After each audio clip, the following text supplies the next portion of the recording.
네, 강프로입니다. HLB 봅니다. HLB가 금요일 날 시장이 폭락하는 상황에서도 2.7% 상승세를 만들어냈습니다. 자, 올라가는 과정에서 22평에 대한 저항을 받을까? 이런 부분에 대해서 걱정이 조금 되실 겁니다. 그리고 미증시가 큰 폭으로 떨어졌기 때문에 이런 영향을 받지 않을까? 이런 부분에 대해서 걱정을 하실 텐데 일단 미증시부터 체크하고 가겠습니다. 자, 미증시에 대한 체크 상황을 먼저 보면 이런 상황이에요. 다우 그리고 나스닥 이런 상황입니다. 근데 다우 같은 경우에는 올랐고요. 나스닥은 내렸습니다. 2%나. 자, 그렇다는 건 특정한 종목군들의 하락 부분이 몰려 있다는 거죠. 그 특정한 부분이 나스닥이 떨어졌으면 기술주 그리고 반도체 이런 쪽으로 하락이 됐다는 겁니다. 그러면 우리가 여기서 생각해야 되는 부분이 뭘까요? 추가적으로 하락할 수 있을까? 이게 아니라 그렇죠. 상대적으로 한국 시장에서 강할 수 있는 종목들이 뭘까? 이걸 봐야 됩니다. 그 중에 하나가 바이오예요. 자, 그동안 반도체 쪽 그리고 바이오 쪽 이런 부분에 대한 내용이 계속해서 올해 들어서 강한 움직임을 보였습니다. 그런데 반도체가 상대적으로 더 강했었다는 건 맞아요. 자, 개별적으로 보잖아요. 그러면 HLB와 알테오젠이 올해 들어서 바이오를 1분기에 이끌었습니다. 그런데 한 3개월 정도 시세가 나오다 보니까 3월 말부터 진행된 이 조정을 가지고 이제 다 올랐다, 이제 끝났다. 왜? 실적이 안 좋잖아요. 그렇죠? 실적이 계속해서 적자를 보고 있는데 시가총액은 계속해서 높아지고 그러다 보니까 고평가, 고점 논란이 계속해서 있다는 건 마찬가지입니다. 근데 주가가 올라가는 건 기대감 때문에 올라가는 거예요. HLB가 가지고 있는 기대감은 뭡니까? 리보세라닙, 캄렐리주맙, FDA 이런 쪽이죠. 근데 이건 그동안에 있었던 이거 신약 개발 성공할 수도 있겠는데 1상 통과할 수 있겠는데 2상 통과 가능하겠는데 이런 것에 대한 그렇죠. 이렇게 통과하면 라이센스 아웃을 해서 무언가 큰 돈을 벌 수 있겠는데 회사 측에서 이렇게 생각을 했잖아요. 근데 지금은 이런 기대가 아니라 꾸준하게 현금 흐름을 확보할 수 있는 그런 실적에 대한 개선세가 나올 수 있다. 자, 이런 부분에는 진양권 회장의 뚝심이 있었죠. 장기 적자, 거의 한 근 10년에 가까운 거의 뭐 수백 수천억에 달하는 적자를 봐오면서도 리보세라닙의 판매허가 신청의 단계까지 갔다는 점 굉장히 진짜 대단하다고 보셔야 됩니다. 그리고 이런 과정을 우리가 혹시라도 장기 투자를 하신 분들이라면 진짜 욕도 많이 하고 그랬을 텐데 이제는 다르게 봐야 될 필요가 있다. 그리고 무엇보다 한국의 이 신약 개발에 대한 바이오 기업들은 10조라는 벽이 있었습니다. 이걸 2015년도에 한미 약품이 만들어 놓고 그리고 그 이후에는 10조라는 벽에 계속해서 걸려왔어요. 그리고 그 벽을 HLB도 이번 24년 전까지는 못 넘었었습니다. 예를 들어서 한미약품이 10조 만들고 떨어졌죠. 근데 이때는 기술 수출에 대한 일회성 비용이었습니다. 그리고 그 다음에 신약 개발한다는 내용 이런 부분이 기대감으로 작용하면서 신라젠, 뭐 코오롱 생명과학, 그쵸? 뭐 다들 이름만 들으면 아실만한 그런 기업들이잖아요. 뭐 팩사백 그리고 그 코오롱 생명과학에서 이거 제가 기억이 안 나는데 무슨 뭐 관절 그쪽이었습니다. 어쨌든 이런 쪽으로도 계속해서 올라가는 과정에서 10조라는 벽이 있었습니다. 근데 이건 10조라는 벽이 생겼었던 건 돈을 버는 게 아니라 일회성 비용. 그쵸?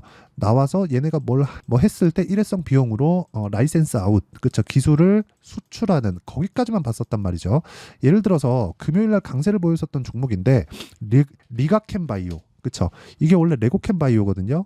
이쪽에서 지금 얀센의 2.2조짜리 기술 수출에 들어갔습니다. 근데 리가캠 바이오는 지금 시가총액으로 보면 1조 8천억 수준이에요. 자, 이렇게 HLB와 차이를 보이는 건 왜 그럴까요? 여기는 일회성 비용, 여기는 꾸준하게 나올 수 있는 실적에 대한 부분, 즉 현금 흐름을 빗대어서 우리가 프리미엄을 적용했을 때, 즉 PER 계산을 할 수 있다는 점, 이 부분이 바뀐 거예요. 근데 이거하고 하나가 더 있죠. 알테오젠입니다. 그러면 알테오젠 같은 경우에도 뭐예요? 머크와의 독점 계약을 하면서 연간 1조 원이 넘는 현금 흐름을 확보했고 다른 기업들까지도 그쵸. 지금 ALT 비포 말고 다른 뭐 테르가제나 뭐 이런 다음 버전을 계속해서 준비를 하고 있다는 점, 현금 흐름이 확보됐기 때문에 이런 것에 대한 투자는 더 지속적으로 일어날 수 있겠죠.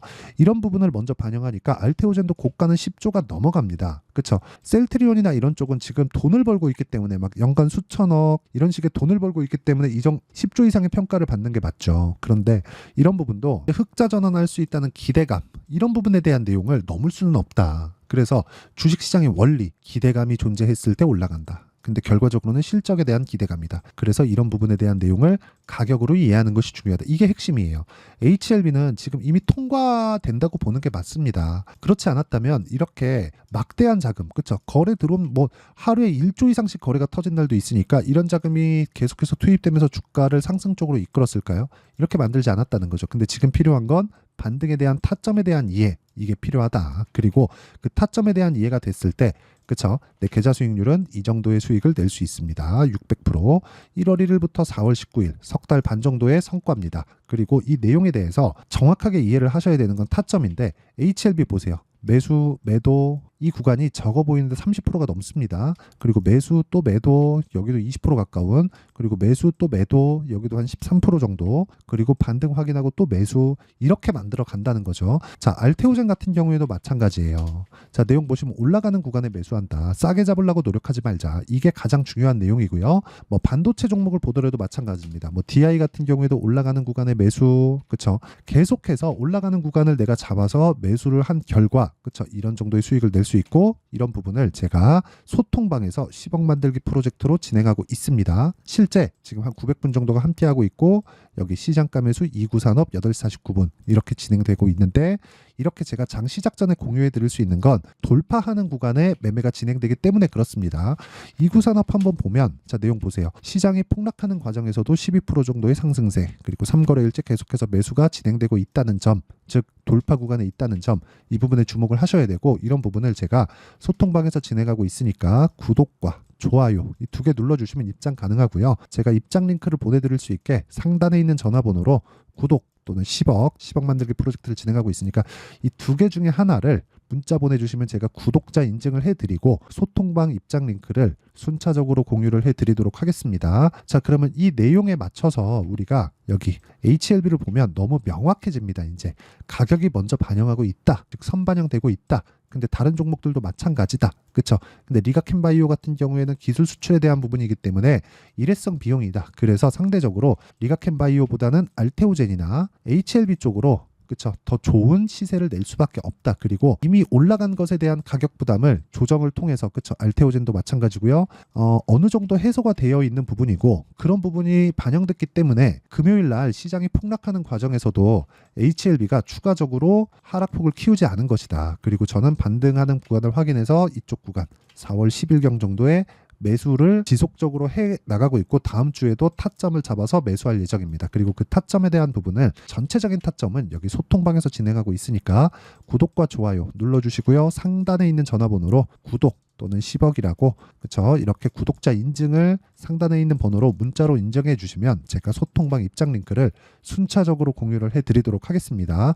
자, 그러면 어떻게 이렇게 타점을 잡을 수 있는지 원리에 대한 부분은요, 여기 HLB에 대한 가격과 단기 보유 전략, 그리고 최근에 시장이 너무 어렵기 때문에 HLB만의 실시간 타점을 문자로 공유를 해드리도록 할 테니까 구독과 좋아요 눌러주시고 상단에 있는 전화번호로 HLB, 자, HLB라고 문자 보내주시는 분들에 한해서만 제가 HLB의 가격과 단기 보유 전략 그리고 실시간 타점을 문자로 공유를 해드리도록 하겠습니다. 자, 내용 정리하겠습니다. 미래가치를 반영하는 주식시장의 특성상 HLB의 상승세는 FDA의 통과를 의미한다. 그렇기 때문에 우리는 올라가는 종목을 해야 되고, 그런 과정에서 꾸준하게 우리가 할 수 있는 부분은, 그쵸, 타점, 가격에 대한 이해, 그리고 이런 부분을 이해했을 때 어떻게 분류했을 때, 또는 어떤 식으로 내가 매매에 참여를 했을 때 어느 정도의 성과가 나오는지, 그 내용에 대한 부분을 제가 다 이해할 수 있게 준비를 해놨으니까 영상 끝까지 시청하시고요. 모든 분들이 성공 투자하셨으면 참 좋겠습니다.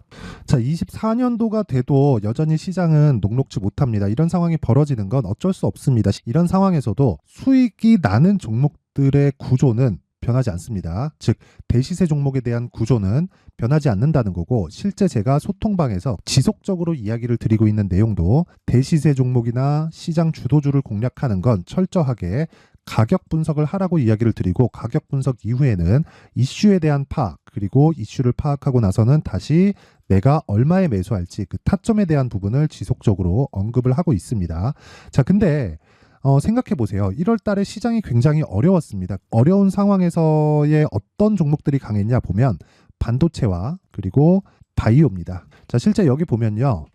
HLB에 제가 실제 매매한 내용을 띄워놓고 보여드리고 있는데, 1월 22일부터 매매를 시작해서 4일 동안 31%의 수익 마감이 됐고요. 그리고 여전히 신고가 종목입니다. 자, 그리고 그 다음 어보브 반도체, 이름을 보시다시피 반도체 종목이죠. 그리고 AI 반도체는 지속적으로 강세를 보이고 있습니다. 이 종목도 신고가를 먼저 달성한 이후에 제가 21%의 단기간에 21%의 큰 수익을 내고 마감이 됐습니다. 다시 재공략을 준비하고 있고 이런 부분은 소통방에서 다 공유를 해드립니다. 자, 그리고 그 다음 코세스. 자, 코세스 같은 종목도 당연히 그쵸, 신고가 종목이고요. 그리고 반도체 종목입니다. 이 종목도 영업일 기준에서 이틀 동안 대략 한 15%의 수익 마감이 됐습니다.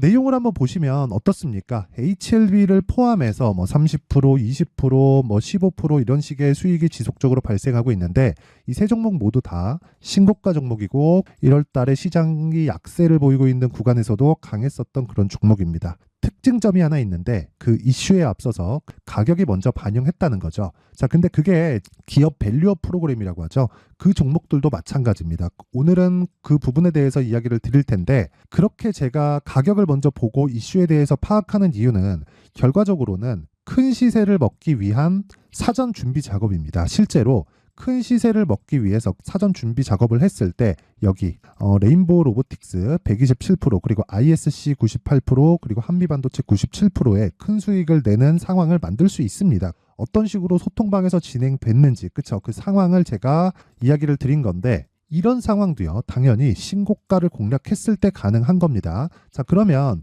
이번에도 마찬가지입니다. 그쵸? 정부 주도의 코리아 디스카운트 해소 방안이 2월 달에 발표를 하고요. 그리고 2월 달에 발표된 내용을 토대로 주가가 움직이는 게 아니라 이미 움직인 내용이 있죠. 실제 이 내용은 크게 중요한 게 아니라는 겁니다. 실제 움직인 내용을 보면 자, 기아차입니다. 실제로 12월 달에 신고가를 만들어 놓고 정부에서 입김을 불어 넣으니까 순식간에 기아차를 포함해서 현대차 같은 거대 기업들의 주가가 2주도 채 되지 않아서 40% 정도의 큰 시세를 냅니다. 자, 그러면 우리는 어떤 종목을 봐야 될까요? 이슈를 파악해야 되는 것도 맞지만 철저하게 가격에 맞춰서 매매를 해야 되는 게 당연히 중요합니다. 정부가 주도하는 정책 방향이 있겠죠. 그 방향에 맞춰서 우리가 종목을 찾을 필요가 있다. 자, 그러면 답이 나왔습니다. 정부가 주도하는 방향에 맞춰서 제2의 기아차를 찾는 게 지금은 중요하다. 근데 정부 정책의 방향에 맞게 가자. 그랬을 때 앞서서 제가 보여드렸었던 내용인 여기 레인보우 로보틱스 127% 그리고 ISC 98% 그리고 한미반도체 97%와 같은 수익을 낼 수 있습니다. 물론 시간에 대한 부분은 최소 2주의 시간이 필요하고요. 그리고 최장 3개월 안에 끝내야 됩니다. 자, 기아차의 시세를 보셨던 것과 같이 2월 달에 정부 정책의 방향이 결정되고요. 바로 3월 달이면 시행입니다. 자, 그러면 우리는 거기에 맞춰서 당연히 종목을 찾아야 되고 제가 제2의 기아차를 찾아놨습니다. 제가 아까 전에 소통방에서 이야기를 드렸었던 내용 다 공개를 해드렸는데 그 내용처럼 종목만 받고 싶다 하시는 분들은요. 상단에 있는 제 전화번호로 대시세, 자, 대시세라고 문자를 보내주시면 정부 정책의 방향에 맞는 종목을 모든 분들에게 무료로 공개를 해드리도록 하겠습니다. 자, 제가 원하는 건 채널 성장이 목적입니다. 자, 그래서 구독과 좋아요 꼭 좀 부탁드리고요. 모든 분들이 정부 정책에 맞는 방향으로 매매를 이어가서 큰 수익 보셨으면 좋겠습니다.